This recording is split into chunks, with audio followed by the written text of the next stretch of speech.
ఎస్టాలోపం plus అండి ఇది. ఎసిటాలోపం 10 mg, క్లోనాజెపమ్ 0.5 అనే డ్రగ్తో వస్తుంది. ఈ 2 కాంబినేషన్స్లో ఈ మెడిసిన్ అయితే మీకు అందుబాటులో ఉంది. ఆందోళన చెందుతూ భయపడుతూ కొన్ని పరిస్థితులలో ఎక్కువ కంగారుగా, గాబరాగా, ఆందోళనగా ఉంటుంటారు.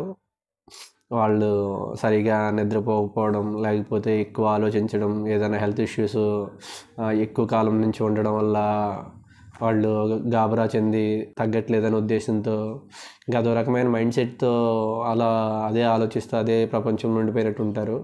అలా ఆందోళన చెందుతున్న వాళ్ళకి ఈ మెడిసిన్ బాగా యూజ్ అవుతుందండి. నెక్స్ట్ వచ్చేసి భయం. కొంతమంది ఎక్కువగా భయపడుతూ ఉంటారండి కొన్ని సిచ్యువేషన్స్ వల్ల. అది ఏదన్నా అనుకోకుండా ఏదన్నా ఒక సిచ్యువేషన్ని మనం లైవ్లో ఫేస్ చేసిన ఈ ట్యాబ్లెట్స్ గురించి మీరు పూర్తి ఇన్ఫర్మేషన్ అయితే తెలుసుకోవాలనుకుంటే డిస్క్రిప్షన్లో లింక్ ఇవ్వబడిందండి. మీరు అక్కడి నుంచి పూర్తి వీడియో అయితే